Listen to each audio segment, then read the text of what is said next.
오늘 시편 139편을 중심으로 생명 존중, 생명 사랑, 더 은밀하게 말하면 우리의 생명이 얼마나 존귀한 존재인지, 나라는 존재가 얼마나 가치 있는 존재인지를 함께 생각해보는 시간이었으면 합니다. 나는 누구인가는 난 어디서 왔는가라는 질문과 비슷한 말입니다. 이 세상에는 믿을 수 있는 존재를 찾을 수 없기에 도대체 내가 어떤 존재인가, 어디서부터 와서 어디로 가는가 하는 물음을 던집니다. 어려서는 이러한 물음이 필요 없습니다. 왜냐하면 부모님이 내 삶을 규정해주고 내 삶의 모든 공급체가 되어주기 때문입니다. 그러나 점점 자라면서 사춘기가 되면 그 누구라도 한 번쯤은 도대체 내가 누구인가를 묻게 됩니다. 청소년 시절, 사춘기 시절에 가장 많이 묻는 물음이 도대체 나는 누구인가? 청소년 시절에 캠프나 세미나를 하면 가장 많은 주제가 뭡니까? 내가 누구인가 라는 것으로 청소년들에게 다가갑니다. 부모는 나에게 다시금 생명을 주거나 어떤 육체의 부분들을 공급해 줄 수 없습니다. 내 삶의 주인은 결코 부모님이 아니라는 것입니다. 그저 광고에 나오는 나는 나다라는 것으로만 규정하는 것이 정말 나일까? 우리는 한 번쯤은 생각해 봐야 될 것입니다.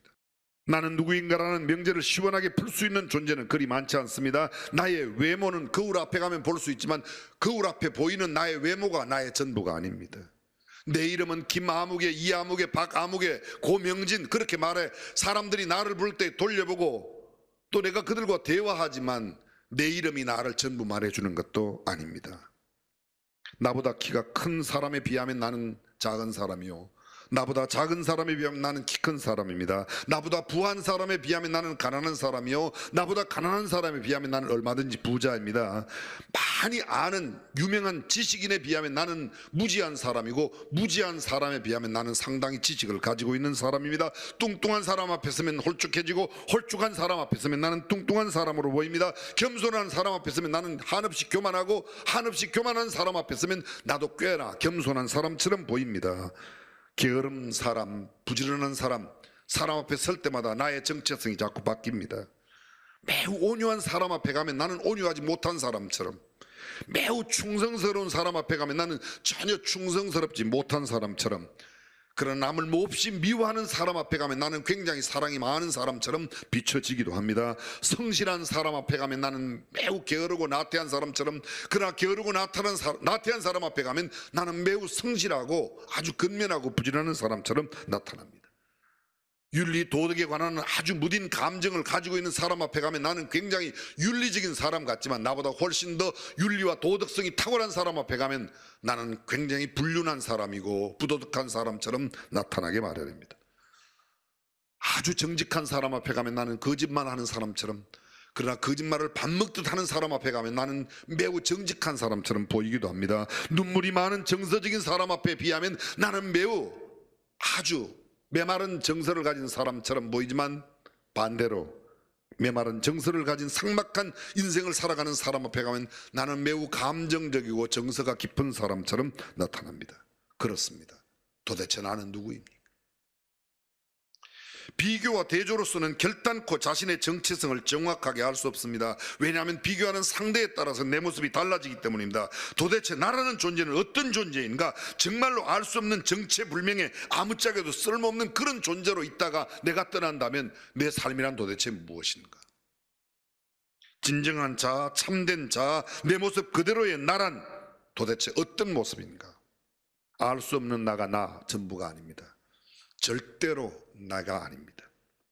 근데 하나님의 말씀인 성경은 분명하게 우리에 대해서, 나에 대해서 말씀해 주고 있습니다. 내가 누구인지, 어떤 존재인지, 나의 뿌리와 나의 근원지가 어디인지, 나의 존재 가치, 나의 존재의, 나의 존재 이유, 왜 살아야 하는지를, 어떤 방법으로 살아야 하는지를 명명백백하게 말씀해 주고 있습니다. 짧은 시간 성경이 말하고 있는 나의 존재성, 나의 이 존재감, 나의 정체성에 대해서 다 살필 수는 없지만 오늘 중요한 몇 가지, 한 4가지 정도는 여러분과 함께 나누고 싶습니다. 첫 번째, 나는 창세 전에 계획된 존재입니다. 아멘. 다시 한번요. 나는 창세 전에, 온 우주 만물을 만들기 전에 계획된 존재입니다. 그렇습니다. 에베소서 1장 3절입니다. 찬송하리로다 하나님 곧 우리 주 예수 그리스도의 아버지께서 그리스도 안에서 하늘에 속한 모든 신령한 복으로 우리에게 복 주시되 곧 창세 전에 그리스도 안에서 우리를 택하사 우리로 사랑 안에서 그 앞에 거룩하고 흠이 없게 하시려고 그 기쁘신 뜻대로 예정하사. 보십시오. 창세 전에 그리스도 안에서 우리를 택하시고 우리를 예정하셨다는 겁니다. 온 우주 만물도 만들기 전에 저와 여러분을 하나님이 그때 계획하시고 그때 예정하시고 그때 택하시고. 아멘.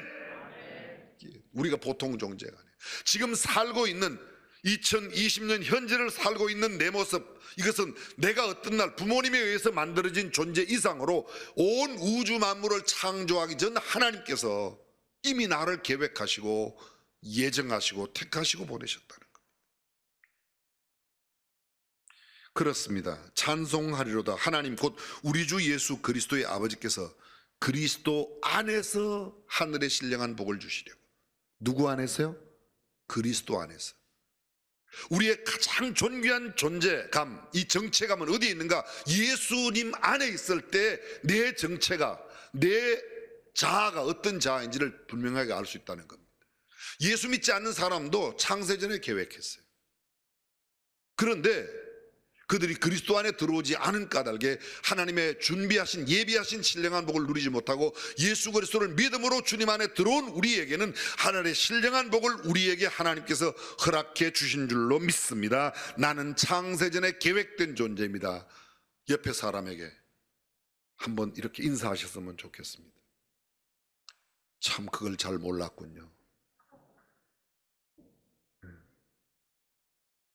잘 몰라서 죄송합니다.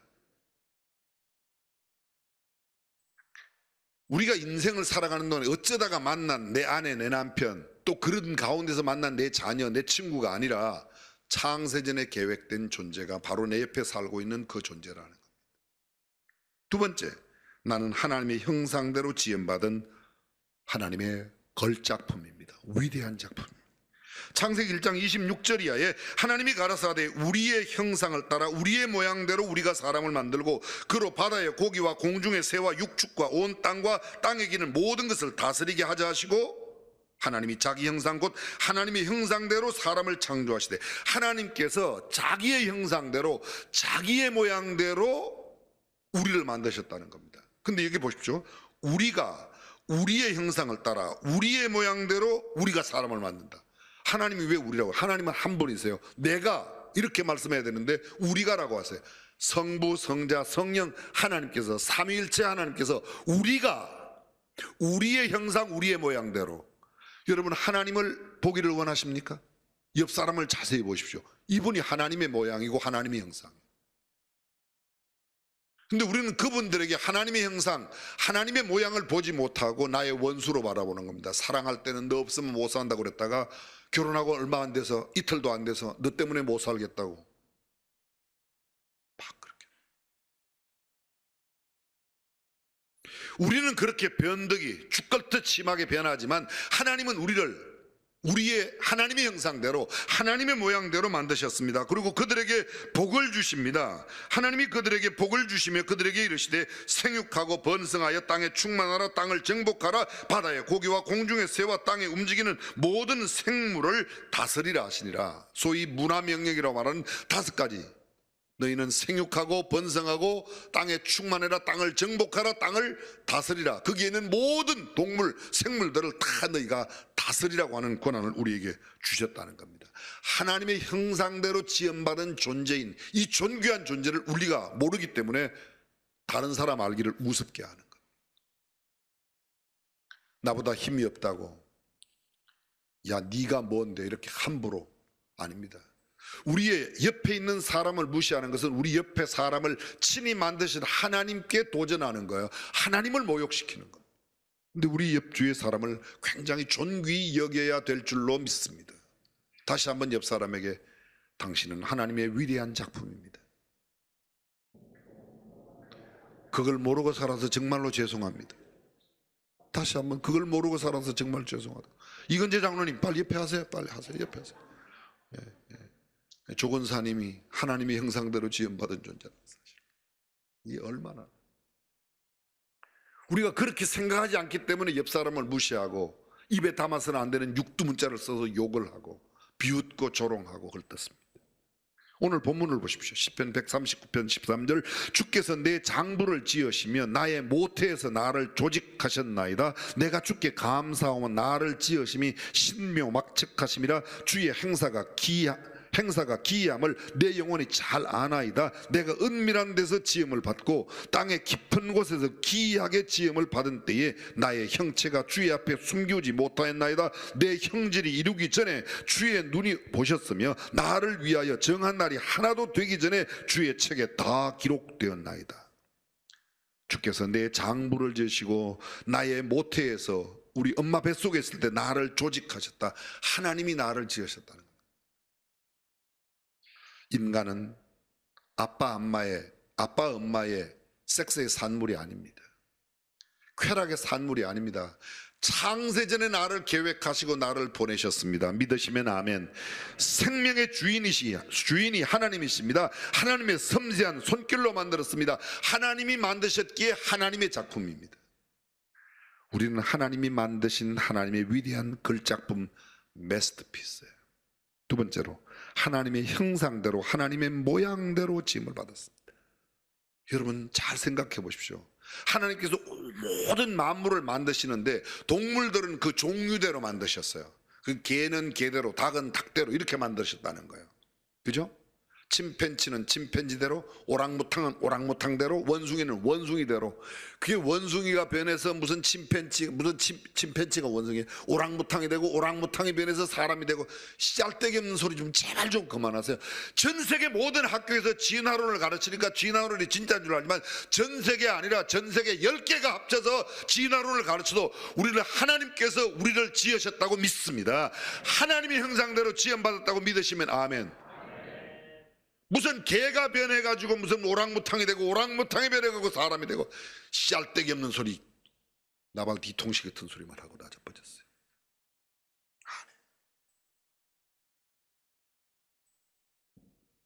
절대로 아닙니다.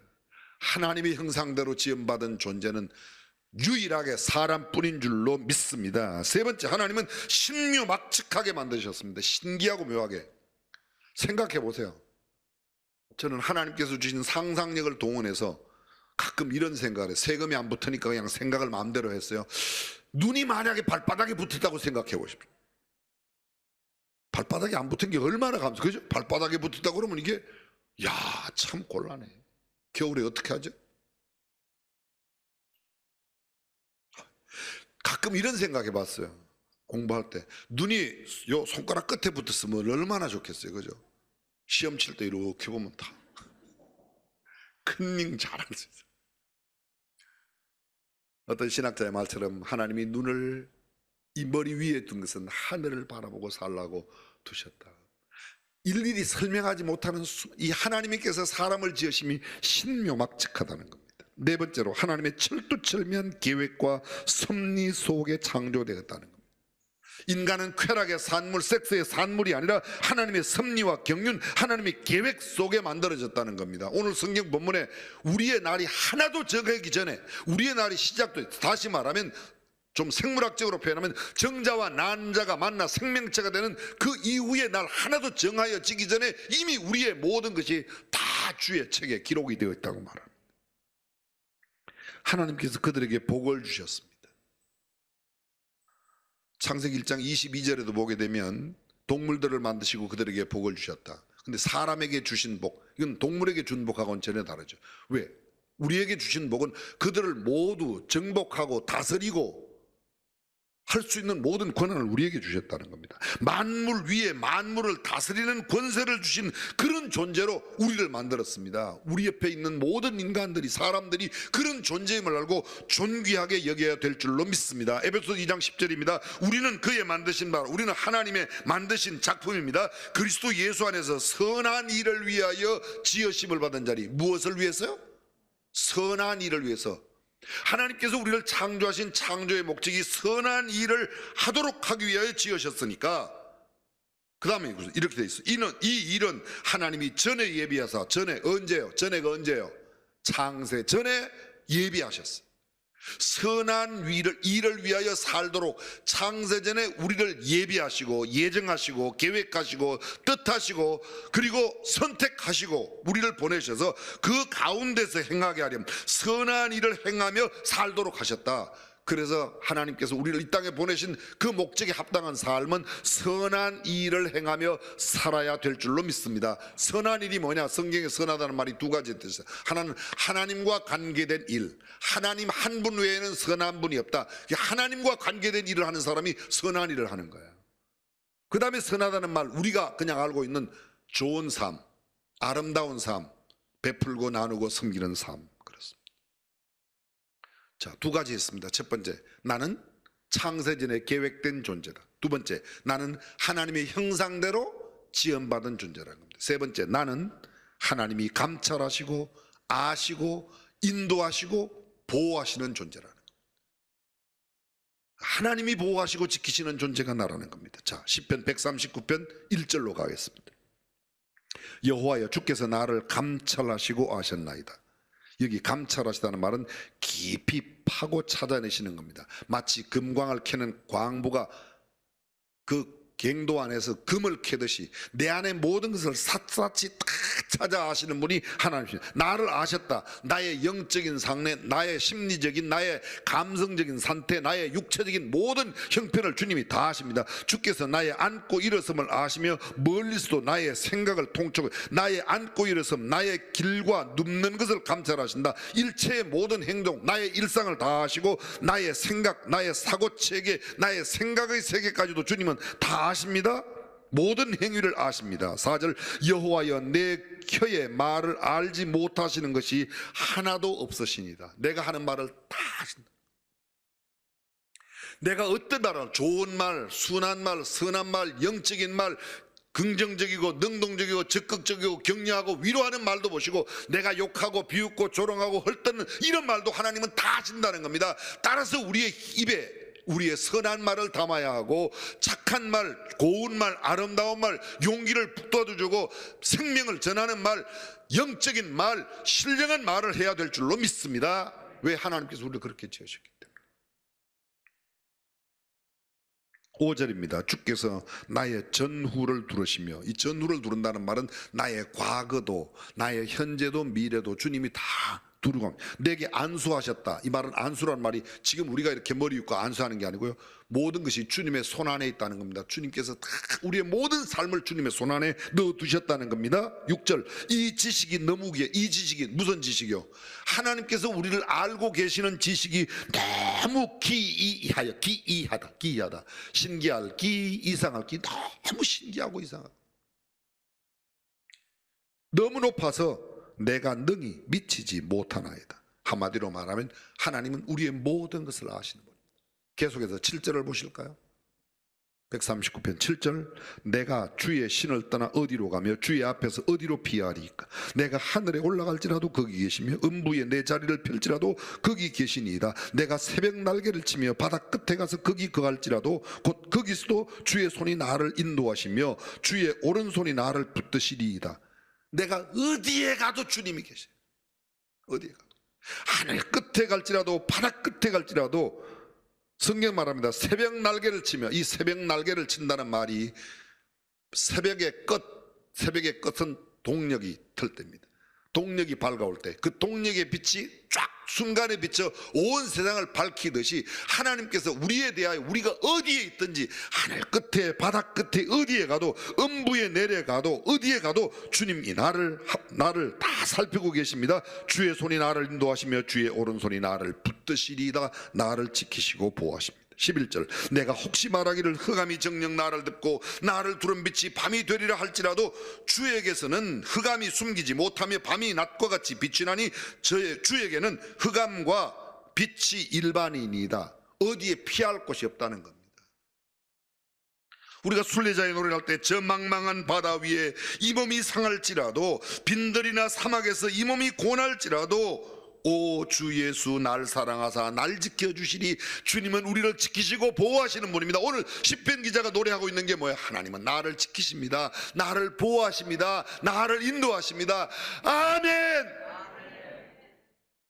제가 또 아멘을 크게 하면 따라서 죽음의 수용소 아우슈비츠에 있어도 하나님이 나와 함께 하신다고 믿는 사람은 거기에서 소망을 갖고 살아갑니다. 그러나 하나님이 나와 함께 함을 알지 못하는 사람들은 얼마나 두려워하는지 모릅니다. 저는 이 말씀과 관련해서 한 말씀만 더 드리겠습니다. 지난 10월 7일 이제 한 2달 되어가죠. 낙태법 개정안이 국회에서 논의되기 시작했습니다. 그 개정안 낙태법이 참 우리를 슬프게 만듭니다. 임신 14주까지는 임신 여성의 의사만으로 임신 중단이 가능하다. 두 번째, 임신 15주에서 24주까지는 강간에 의한 임신, 임산부의 건강 위험 등 현행 모자보건법이 규정한 조건과 더불어 사회적, 경제적 사유가 있는 경우에 조건부 임신 중지가 허용된다는 것. 세 번째, 사회적, 경제적 사유로 임신 중단을 원할 경우 모자보건법에서 정한 상담과 24시간의 숙려기간을 거쳐 그게 24시간만 거치면 또 낙태할 수 있다는 겁니다. 네 번째, 여성의 자기결정권을 침해한다는 비판이 있었던 모자보건법상의 배우자의 동의, 이 임신 중에 있는 아이를 임신케 한 남편의 동의가 필요한데 낙태를 할 경우에는 이제는 그것도 필요 없어졌습니다. 다섯 번째, 자연유산 유도제 사용도 허용한다. 자연적으로 유산시키는, 이게 지금 법안에 올라와 있습니다. 통과되면 이렇게 한다는 거예요. 우리 교회의 입장은, 복음적인 성경적인 입장은 무엇인가? 태아의 생명권이 여성의 자기 결정권보다 훨씬 더. 서양 사람들은 태어나면 생일이고 1년이 지나야 1살이라고 그래요. 한국 사람들은요 12월 달에 태어나면 한 달만 지내면 2살이에요. 왜 그런지 아세요? 이 한국 사람들은 정자 난자가 딱 합쳐서 생명체가 되는 순간, 그리고 어머니 뱃속에 있었던 그 10달을 생명의 기간으로 보는 겁니다. 생명의 기간으로. 그렇기 때문에 태아의 생명도 생명이라고 보는 거예요. 생명이 되기 전에 임신을 예방하는 절차들이 참 많이 있어요. 그런 것들하고 생명이 생긴 뒤에 그 생명을 중단시켜야 한다. 태아의 생명도 생명이라고 믿으시면 아멘. 그 성경이 말하고 있습니다. 근데 왜 그렇게 하냐? 그걸 그렇게 만든다는 겁니다. 무슨 이유로? 사회 경제적인 이유로. 내가 이 아이 낳으면 잘 못 기를 거야. 옛날에 우리 어르신들은 이렇게 말했어요. 지 먹을 건 지가 갖고 태어나는 거야. 요새 굶어 죽는 사람보다는요 많이 먹어서 죽는 사람이 훨씬 많아요. 많이 먹어서 죽는 사람이 절반만 아껴줘도 굶어 죽는 사람 한 명도 없어요. 돼지처럼 처먹어서 죽는 거지 못 먹어서 죽는 사람 거의 없어요. 심각한 문제가 돼요. 생명은 정말 귀한 존재입니다. 우리는 생명을 존중하고 생명을 귀해, 내 생명만큼 다른 사람의 생명도, 아니 하나님이 나를 귀하게 여기신 것처럼 다른 사람도 귀히 여기는 저와 여러분이 될 수 있기를 주님의 이름으로 축원합니다. 시편 139편 마지막 말씀은 17절부터 24절까지인데 시간 관계상 맨 마지막 2절만 읽겠습니다. 하나님이여 나를 살피사 내 마음을 아시며 나를 시험하사 내 뜻을 아옵소서. 내게 무슨 악한 행위가 있나 보시고 나를 영원한 길로 인도하소서. 하나님이 나를 어떻게 살아왔는지를 마지막 심판하신다는 거예요. 정리해 볼까요? 하나님은 나를 창세전에 계획하셨습니다. 하나님은 하나님의 형상대로 나를 만드셨습니다. 하나님은 내가 살아가는 동안에 나의 삶의 인도자, 보호자가 되시고 내 모든 삶을 지켜주십니다. 그리고 마지막에는 내 삶을 심판하세요. 심판하시는 주님 앞에 선다는 사실을 기억하고 산다는 것보다 우리를 경건하게 만드는 일은 없습니다. 죽음을 기억하는 사람은 알파보다 오메가의 순간, 죽음의 순간을 기억하고 사는 것보다 더 중요한 건 없습니다. 오늘 저와 여러분들이 하나님의 말씀 앞에 내가 얼마나 존귀한 존재인지를 알고 내 주변에 있는 사람들도 동일한 귀한 존재로 알아 아름답고 근사한 삶 살아가시기를 주님의 이름으로 축원합니다.